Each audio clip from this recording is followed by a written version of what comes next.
Bien, donc je vous rappelle que dans la limite où on est dans un champ perpendiculaire à E, on avait trouvé que F1 était égal à moins df0 sur d epsilon fois E carré, E tau carré sur 1 plus oméga c tau au carré fois E scalaire V sur tau plus oméga c vectoriel E fois V, scalaire V.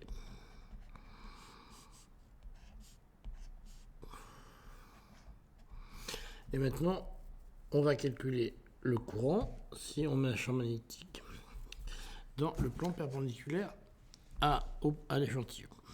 Donc la première chose, on va mettre un champ qui a pour composante EX, EY, 0. Un champ magnétique qui a pour composante 0, 0, oméga C.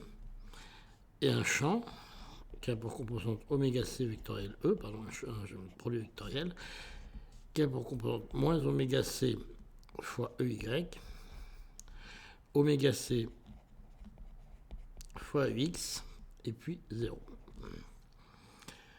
Et on va remettre ça simplement dans la définition de J, qui vaut 2E, alors c'est sûrement 2E sur 4 pi cube, donc pour normaliser. Et puis il faut une intégrale de F1 VDK. Donc ça me donne simplement 2E sur 4 pi cube. Et puis je recopie ce qui est en dessus. Donc j'ai l'intégrale de moins d de f0 sur d de epsilon fois E tau carré sur 1 plus oméga c tau au carré. Et puis il nous reste un E scalaire V sur tau plus oméga c scalaire E tout scalaire V. Puis ici j'ai un V dk. On reconnaît facilement les différents termes.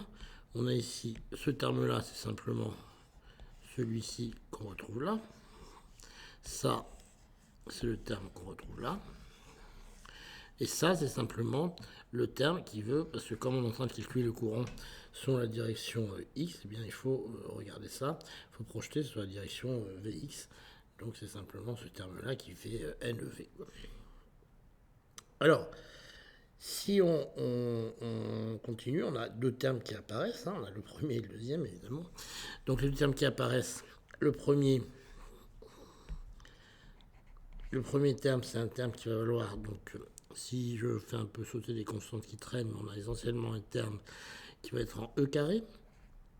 Donc le E carré, c'est ce E là, et puis ce E là.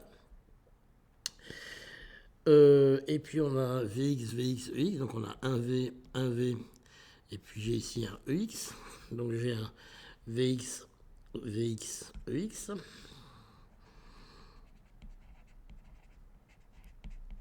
C'est juste parce que les produits scalaires vont tous se mettre selon x. J'ai un moins df0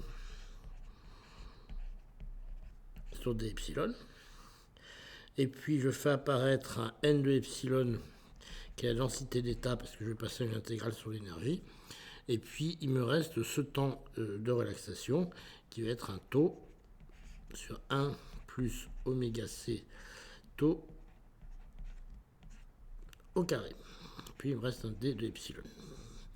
Puis il me reste un deuxième terme qui vaut cette fois-ci, alors le deuxième terme, le début c'est la même chose, j'ai un e au carré. Puis j'ai une intégrale. Donc l'intégrale ici, elle va faire à peu près la même chose, sauf que comme vous voyez sur cette intégrale là, j'avais un Vx, là j'en ai oméga c Ex EXVX. Un terme qui va être simplement VX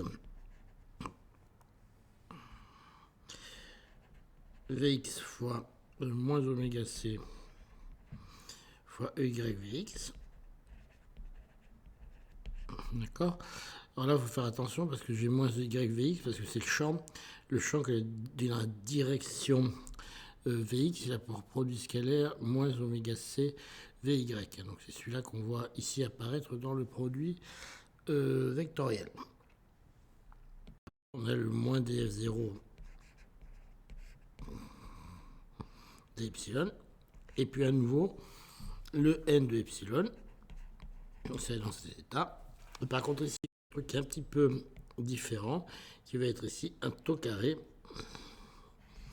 divisé par 1 plus oméga c taux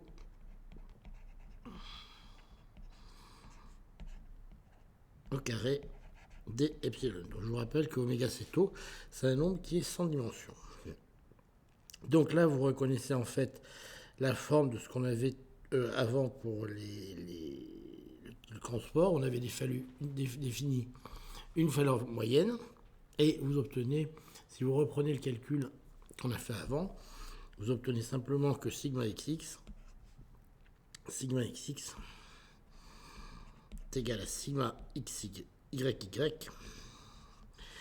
égal à n e carré sur m fois la moyenne de taux sur 1 plus oméga c taux au carré. Et que sigma xy est égal à sigma yx, c'est égal à n au carré sur m, facteur de oméga c taux au carré. Donc là, oméga c taux au carré, c'est bien homogène à un temps cette fois-ci, sur 1 plus oméga c taux au carré, et j'ai une valeur moyenne. Alors, on peut vérifier un certain nombre de choses. Alors, simplement les relations de Säger. Donc, c'est des relations extrêmement fondamentales et qui relient les coefficients de réponse dans le régime de réponse linéaire et qui vous dit que il faut inverser les causes pour avoir la même réponse. Quand vous inversez l'excitation, il faut inverser aussi les sondes de mesure. Bon, enfin, dit autrement, si j'inverse B pour faire moins B, il faut que j'inverse I pour faire moins I et V pour faire moins V. Et à ce moment-là, je retrouve les mêmes coefficients. Donc vous le trouvez dans la mesure où vous faites x à xy de B, vous voyez que c'est égal à sigma yx de moins B. Donc ça, c'est quelque chose qui en régime d'effet Hall se vérifie extrêmement facilement. Donc ça, c'est la relation de Säger. Donc, voilà, la relation de Säger sur les symétries des causes et des effets. Alors, si vous prenez un simple modèle de Drude, vous allez retrouver la même chose que vous perdez toute la dépendance en énergie. Donc c'est quand même beaucoup moins intéressant. Alors on peut vérifier quand même quelque chose de simple, c'est que si on fait B tend vers 0,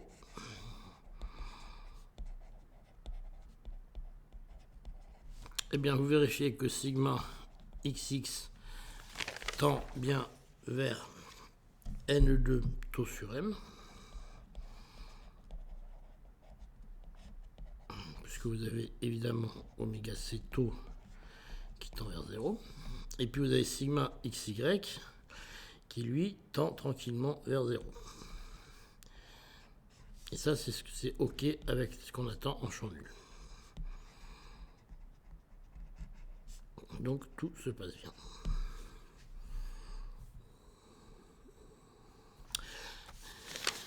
Donc maintenant, on va concrètement appliquer ça à la résistance de Hall.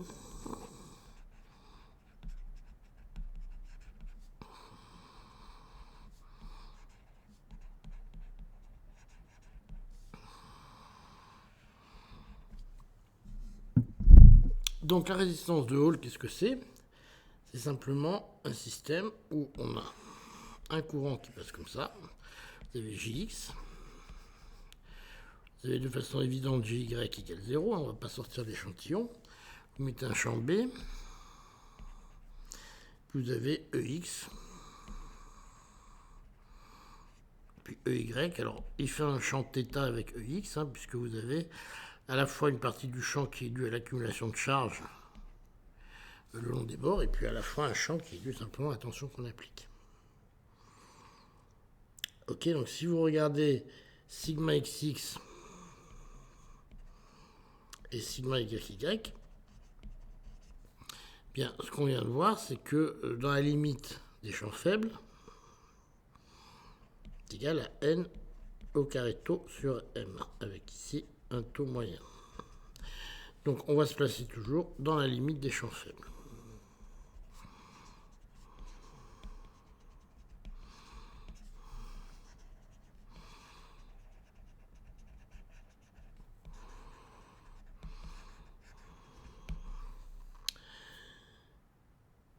Et puis, c'est pareil, dans la limite des champs faibles, vous avez moins sigma xy, qui est égal à sigma yx, qui est égal à n au carré sur m, oméga c, tau carré.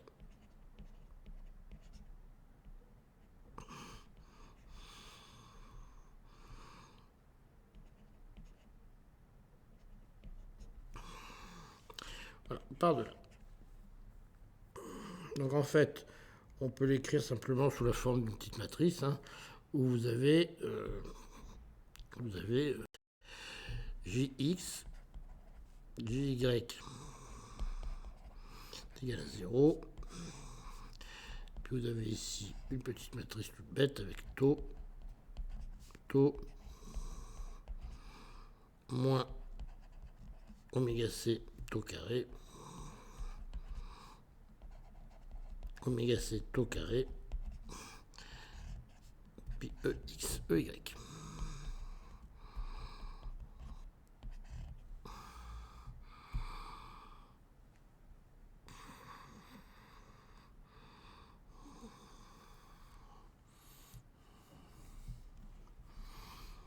La première chose que vous pouvez définir, c'est l'angle de Hall.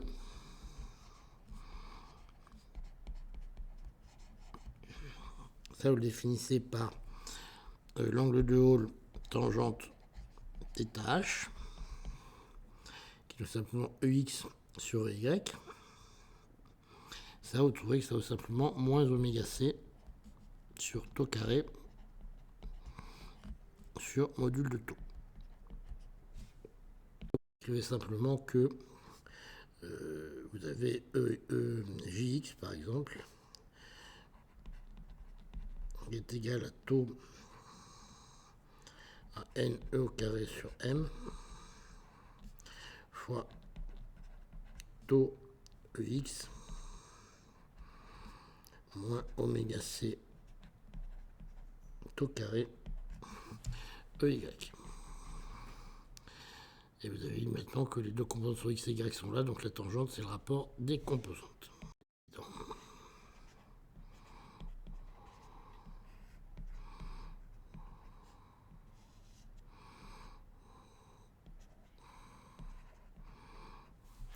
Alors, plus important, la constante de Hall.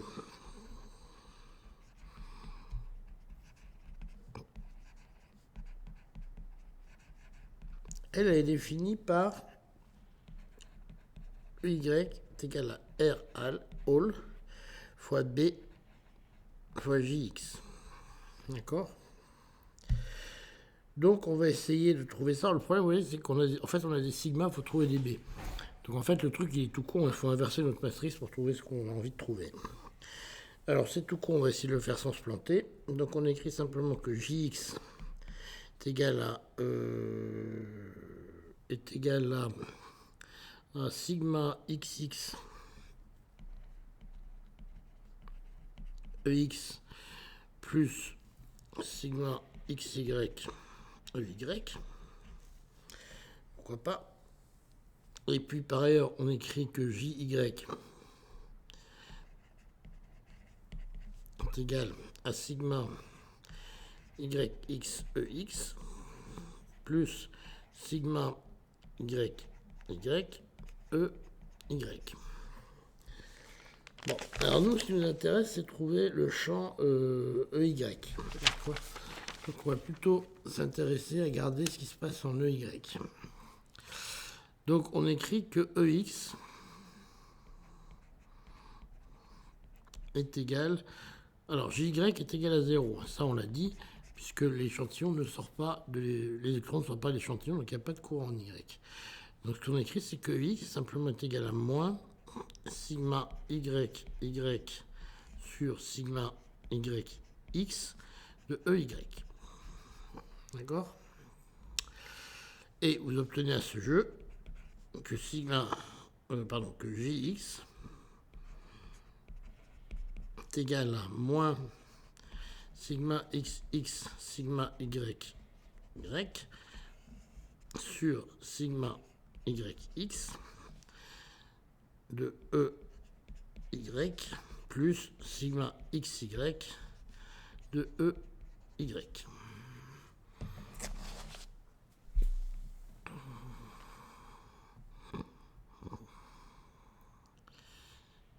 Alors après, on peut marquer, on peut calculer la somme, c'est pas bien difficile. Ça nous fait moins sigma XX sigma YY moins sigma YX sigma XY de EY sur sigma YX de EY. D'accord?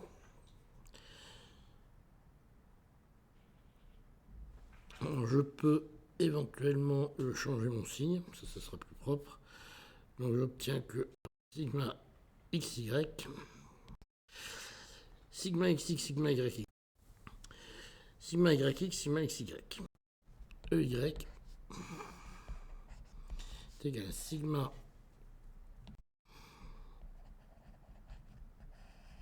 sur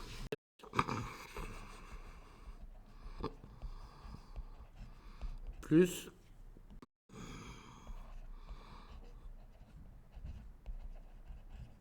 voilà. Donc là, j'ai la chose qui m'intéresse. Ces valeurs, on les connaît, parce qu'on a sigma XX égale à sigma Y, sigma Y, qui est égal à n carré sur m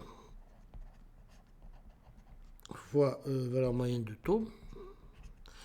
Et on a que sigma moins sigma XY est égal à sigma YX est égal à n au carré sur m oméga c taux carré. D'accord? Donc maintenant, il suffit de remplacer. Donc vous avez ici, donc à remplacer avec les formules qu'on a ici. Donc ça nous amène à EY est égal à, alors on va simplifier à 2n carré, donc on va regarder qu'un seul. Donc ça fait un m sur n e carré. Ok.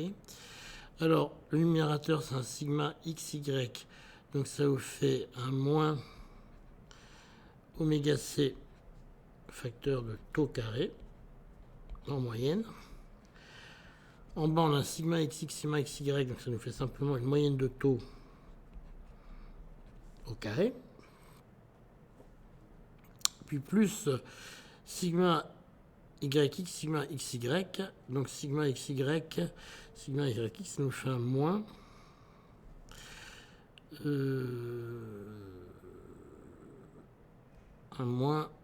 oméga c taux au carré,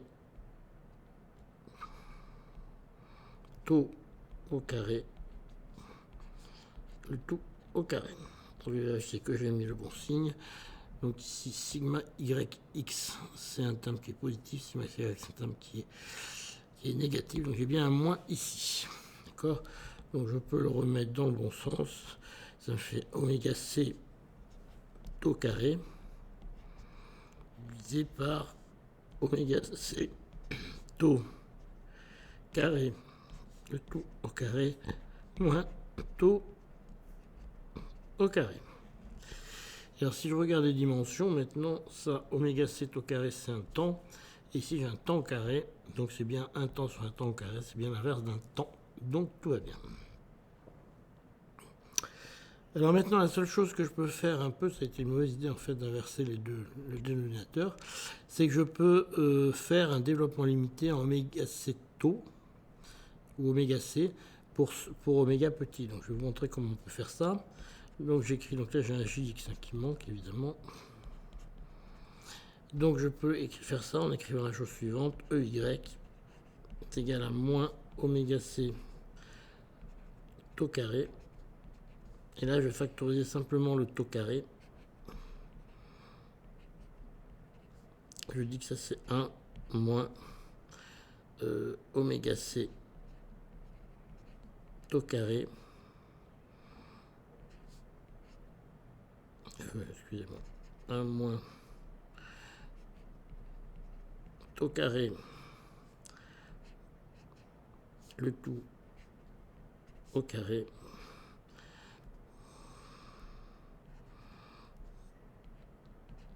divisé par taux carré. Donc je peux faire un développement limité en oméga C, puisque je suis à la limite oméga C égale est petit. Donc je peux sortir ça. Et j'obtiens simplement, et j'avais aussi M sur N le carré devant, j'obtiens M sur NE carré fois moins oméga C taux au carré sur taux au carré fois 1 plus oméga C fois taux carré au carré sur taux au carré. Et donc dans la limite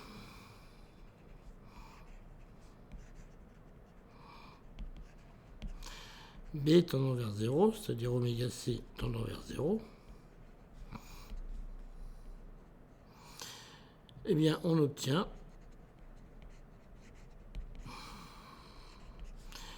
EY est égal à moins 1 sur NE carré fois B fois JX fois moyenne de taux au carré sur moyenne de taux, ce qui vous donne directement un RH qui vaut moins sur moins 1 sur N fois taux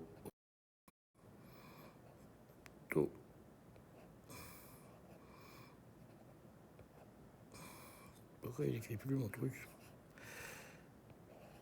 taux sur moyenne de taux au carré. Donc ça, c'est dans la limite champ faible. On obtient ces valeurs pour EY et RH. Alors, le signe, donc il est négatif, mais il peut être positif aussi. Hein. Donc, le signe permet de donner le signe des porteurs.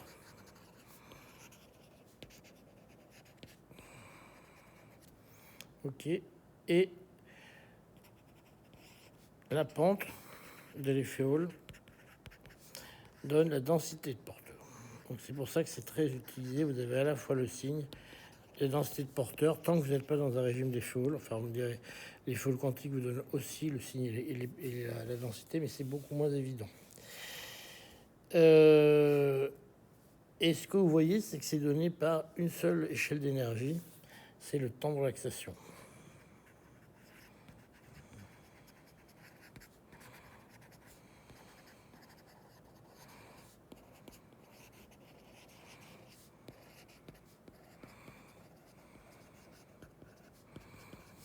qui est le temps de relaxation.